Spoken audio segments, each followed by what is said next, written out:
दोस्तों आज इस वीडियो में हम बात करेंगे अनवांटेड किड, जिसमें मेफिप्रोस्टोन और मेजोप्रोस्टोल दो साल्ट होता है। इसको आमतौर से एबॉर्शन के लिए, प्रेगनेंसी को ख़त्म करने के लिए इस्तेमाल किया जाता है। लेकिन बहुत सारे लोग इसका गलत इस्तेमाल करते हैं, सही तरीका नहीं जानते हैं और गलत तरीके से इस्तेमाल करने की वजह से उनको बहुत ज़्यादा दिक्कत हो जाती है या आगे उनको दिक्कत हो सकती है। तो इस वीडियो को आप सही से देखें, अंत तक देखें, ध्यान से देखें ताकि आपको सही जानकारी हो। कितने दिन की प्रेगनेंसी को इससे हम ख़त्म कर सकते हैं, कौन लोग इसको नहीं ले सकते हैं, अगर इसको लेने के बाद ब्लीडिंग नहीं होती है या एबॉर्शन नहीं होता है या इनकम्प्लीट होता है, पूरा नहीं होता है, तो आपको क्या करना है, क्या इसका सही डोज होता है, लेने का सही तरीका क्या होता है, कौन लोग इसको नहीं ले सकते हैं। तो इस सारी चीज़ों पर हम बात करेंगे, अंत तक इस वीडियो को ज़रूर देखिएगा। सबसे पहले हम ये बात करेंगे कि कितने दिन की प्रेगनेंसी को ये ख़त्म कर सकती है। एक बात मैं आपको क्लियर कर दूं कि इसका जो इस्तेमाल होता है एमटीपी, तो मेडिकल टर्मिनेशन ऑफ प्रेगनेंसी, इसका जो इस्तेमाल होता है वो आमतौर से ऐसी कंडीशन में होता है जैसे किसी का अगर रेप हो जाता है किसी फीमेल का और उसको प्रेगनेंसी हो जाती है, तो आमतौर से उसको लीगल एबॉर्शन जिसको हम कहते हैं उसको ख़त्म करने के लिए किया जाता है। इसी तरीके से अगर कोई फीमेल है जिसको ये डॉक्टर ये कह दें कि बच्चे को अगर नहीं ख़त्म करेगी तो उसकी डेथ हो सकती है, उसकी जान को ख़तरा हो सकता है, ऐसी कंडीशन में इसका इस्तेमाल किया जाता है। और इसके अलावा कोई भी दूसरी कंडीशन नहीं है जिसमें हम इसका इस्तेमाल करें कि कहीं भी कुछ लोग इसको गलत इस्तेमाल करते हैं इसका, तो उनको ऐसा नहीं करना चाहिए। और दूसरी चीज़ ये है कि कितने दिन की प्रेगनेंसी को हम इससे ख़त्म कर सकते हैं, तो ये 10 वीक यानी कि तकरीबन 70 दिन की प्रेगनेंसी को ये ख़त्म कर सकती है।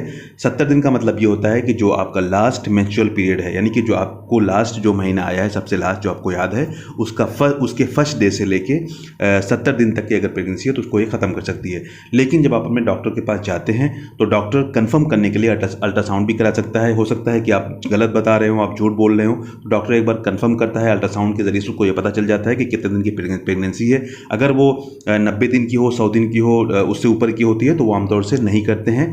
तो डॉक्टर के जाने के बाद जब आप जाएंगे तो हो सकता है वो आपका अल्ट्रासाउंड कराए। अब हम ये जान लेते हैं कि इसमें साल्ट क्या है।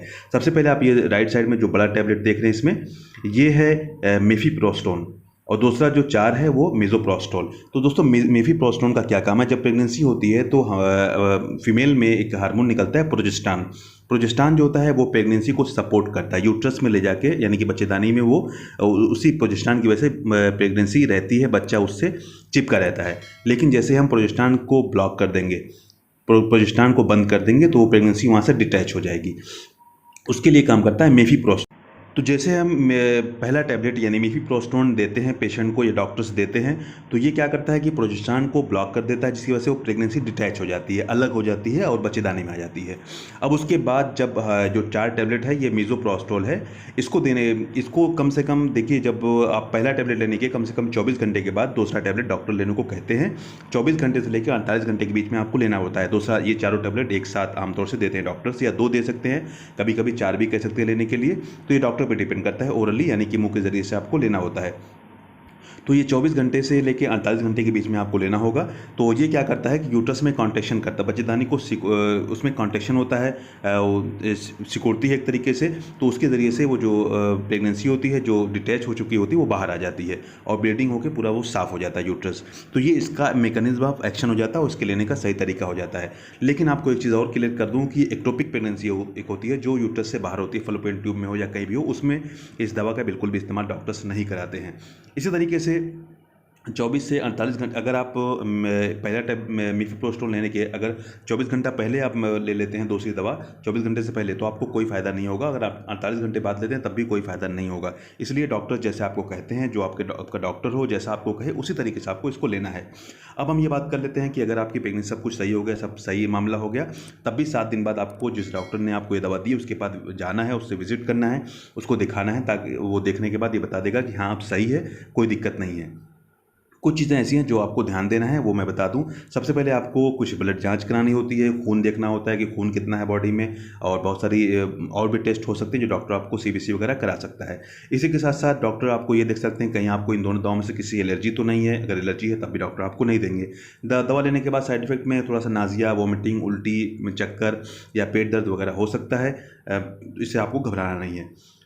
तीसरी चीज़ ये है कि अगर अब जो मेन चीज़ है वो ये है कि अगर एबॉर्शन नहीं होता है लेने के बाद, यानी कि लेने के बाद भी अगर ब्लीडिंग नहीं होती है या कोई दिक्कत हो जाती है, थोड़ी बहुत होती है, बचा रह जाता है कुछ अंदर, या ऐसी कोई प्रॉब्लम होती है, तो फिर ये बहुत सीरियस प्रॉब्लम है।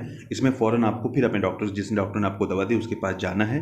तो फिर अब अपने हिसाब से उसको मैनेज करेगा। हो सकता है कि सर्जरी भी करनी पड़ जाए, ऑपरेशन भी करना पड़ जाए, या अगर वो मैनुअल हो सकता है तो वो कर देगा।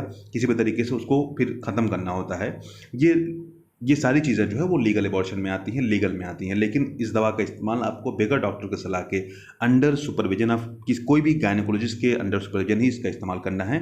बगैर किसी डॉक्टर की सलाह के, मशवरे के आपको नहीं लेना है, वरना ये आपकी जान भी ले सकता है ये टैबलेट, ये आप समझ लीजिए। इसलिए इस दवा को लेने से पहले अपने डॉक्टर ज़रूर कंसल्ट करें। अगर आपको ये वीडियो हमारा पसंद है, इस वीडियो को लाइक करें, हमारे चैनल को ज़रूर सब्सक्राइब करें, ताकि आगे नए वीडियोज़ आपको मिलती रहें। Thanks lot, thanks for watching this video.